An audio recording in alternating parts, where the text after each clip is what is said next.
जी बिल्कुल। अज सुबह का वठी सिंध सेक्रेटरीट के सामू जाली डोमिसाइल खिलाफ सिविल सोसाइटी पारा एहतजाज कयो वियो। एहतजाज जारी हुयो मुख्तलिफ वक्तन ते ॻाल्हियुनि जे हवाले सां एसी जेको हुयो सदर उन बि ॻाल्हियूं कयूं एहतजाज कंदड़नि सां, पर ॻाल्हियूं कामयाब न थी सघियूं। जंहिंखां पोइ एहतजाज कंदड़नि पारां इहो ऐलान कयो वियो त धरणो जेको आहे उहो कंटिन्यू कयो वेंदो ऐं सॼी राति उहे हिते वेठल हूंदा। ऐं अपील कई वई मुख़्तलिफ़ माण्हुनि खे त एहतजाज में शिरकत कनि। जंहिंखां पोइ पुलिस पहुती, पुलिस पारां लाठी चार्ज कई वई आहे। एहतजाज कंदड़ जेके सिविल सोसाइटी जा अॻवान हुया, जंहिंमें मुश्ताक तरकी समेत खलील चांडिया, असगर मलाणो ऐं ॿिया जेके हुया एहतजाज कंदड़ उन्हनि खे तशद्दुद जो पिन निशानो बणायो वियो। जंहिंखां पोइ आतलडी मैदान थाने ते हिन वक़्तु उन्हनि खे रखियो वियो आहे।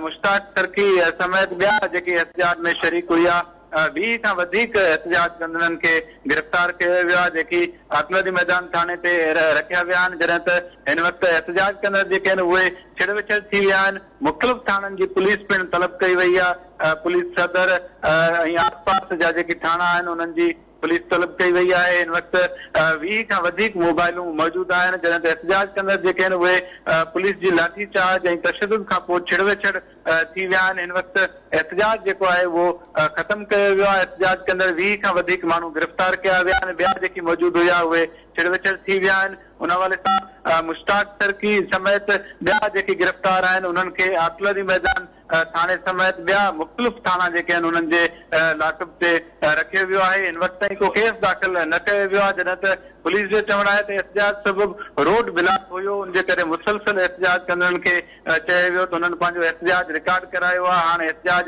ख़तमु कनि, उनजे बावजूदि एहतजाज ख़तमु नथो कयो वियो। जंहिंखां पोइ पुलिस खे इहो कदम खणणो पियो। जॾहिं त एहतजाज कंदड़ जेके गिरफ़्तार थिया आहिनि, गिरफ़्तारी खां अॻु मुश्ताक तरकी जो चवणु हुयो त असां सां लाॻापियल पीपल्स पार्टी जो को वज़ीर ॻाल्हाए या को ज़िम्मेवार माण्हू ॻाल्हाए, उन सां असां ॻाल्हियूं कंदासीं। असिस्टेंट कमिश्नर खे जेको मोकिलियो वियो आहे उन सां असां ॻाल्हियूं न कंदासीं। इशू जेको आहे उहो को नंढो इशू न आहे, जाली डोमिसाइल जो इशू आहे। उन हवाले सां मुश्ताक तरकी समेत ॿिया जेके एहतजाज कंदड़ हुया उन्हनि जो चवणु हुयो त असां सां पीपल्स पार्टी जो को ज़िम्मेवार वज़ीर ॻाल्हाए, जंहिंखां पोइ असां इहे एहतजाज ख़तमु कंदासीं। पर पीपल्स पार्टी जे कंहिं बि वज़ीर या चीफ सेक्रेटरी समेत ॿिया जेके आहिनि उन्हनि पारां एहतजाज कंदड़नि सां ॻाल्हियूं न कयूं वियूं। जंहिंखां पोइ एहतजाज में इहो ऐलान कयो वियो त इहो एहतजाज कंटिन्यू कजे थो ऐं सॼी राति एहतजाज जारी रखियो वेंदो।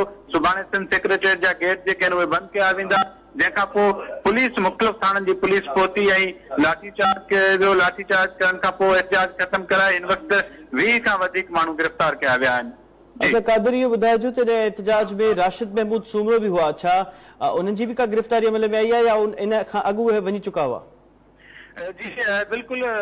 मंझंदि जे टाइम राशिद महमूद सूमरो पारां पिणु एहतजाज में शिरकत कई वई। राशिद महमूद सूमरो पारां ख़िताब पिणु कयो वियो। उन सां गॾु पंहिंजा कारकुन बि गॾु हुया। पर एहतजाज में शिरकत खां पोइ राशिद महमूद सूमरो रवानो थी वियो हुयो। जॾहिं त एहतजाज जी काल जेका ॾिनी वई उहा सिविल सोसाइटी जे अॻवान मुश्ताक तरकी, खलील चांडियो समेत ॿिया जेके अॻवान आहिनि उन्हनि पारां ॾिनी वई। उनजे करे उन्हनि सां शिरकत जे तौर ते राशिद महमूद सूमरो पारां शिरकत कई वई। जंहिंखां पोइ राशिद महमूद सूमरो हलियो वियो हुयो ऐं एहतजाज कंदड़ जेके अॻवान हुया ऐं ॿिया जेके शरीक हुया सिविल सोसाइटी जा नुमाइंदा, उन सां गॾोगॾु सोशल मीडिया ते जेके सरगर्म हुजनि था उन्हनि खे काल ॾिनी वई। उन्हनि पारां उहे पिणु मौजूदु हुया। जंहिंखां पोइ उन्हनि एहतजाज कंटिन्यू करण जे हवाले सां इहो ऐलान कयो त असां एहतजाज खे जारी रखंदासीं, सॼी राति हिते वेंदासीं, सुभाणे ताईं एहतजाज जारी रहंदो। उन्हनि जो चवणो जेसि ताईं असां सां पीपल्स पार्टी जो को ज़िम्मेवार वज़ीर ॻाल्हियूं नथो करे, असांखे यकीन नथो ॾियारे, जेकी डोमिसाइल जाली ठाहिया विया आहिनि उहे रद्द करण जे हवाले सां असांखे यकीन नथो ॾियारियो वञे, तेसि ताईं एहतजाज जारी रखियो वेंदो। ख़ाली राशिद महमूद सूमरो जेको हुयो उहो एहतजाज में शिरकत हुन ज़रूर कई, पर हू अॻु में ई रवानो थी वियो हुयो। हुनजा कारकुन जेके आहिनि उहे बि रवाना थी विया हुया। मुश्ताक तरकी समेत ॿिया हुन सां गॾु सिविल सोसाइटी जा जेके अॻवान हुया उहे शरीक हुया हिन एहतजाज में। हिन वक़्तु जिन खे गिरफ़्तार कयो वियो आहे। पुलिस पारां जीअं ई लाठी चार्ज कई वई ऐं एहतजाज कंदड़ जेके हुया उन्हनि ते तशद्दुद कयो वियो। उन हवाले सां एहतजाज कंदड़ जेके हुया छिड़ विछड़ थी विया आहिनि। हिन वक़्तु सिंध सेक्रेटरीट जे ॿाहिरां जिते धरणो लॻल हुयो उहो ख़तमु थी वियो आहे। जॾहिं त 20 खां वधीक जेके माण्हू आहिनि उहे आतलरी मैदान थाने ते रखिया विया आहिनि। ॿियूं जेके गिरफ़्तारियूं थियूं आहिनि उहे बि अञा ताईं ज़ाहिर नथियूं कयूं वञनि। मुख़्तलिफ़ थाननि ते उन्हनि खे रखियो वियो आहे। अञा ताईं एहतजाज कंदड़नि जे ख़िलाफ़ को केस दाख़िल न थियो आहे।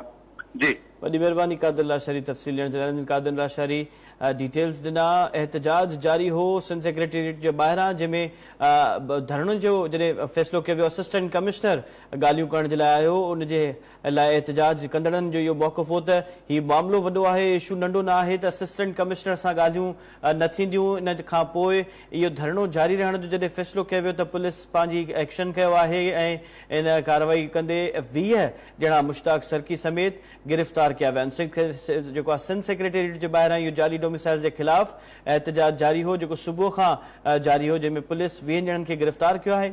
जाली डोमिसाइल्स ख़िलाफ़ एहतजाज कंदड़ मुश्ताक सरकी समेत 20 ॼणा गिरफ़्तार कया विया आहिनि। मुश्ताक सरकी ऐं ॿियनि खे सिंध सेक्रेटेरिएट ॿाहिरां एहतजाज दौरान गिरफ़्तार कयो वियो।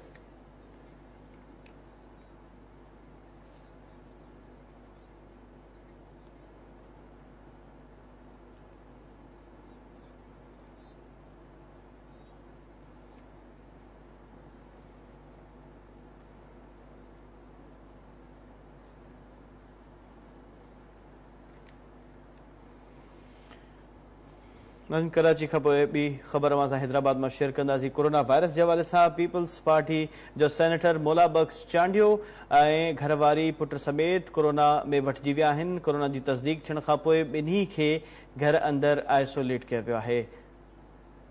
पीपी सेनेटर मौला बख्श चांडियो की घरवारी ऐं पुट खे कोरोना वायरस की तस्दीक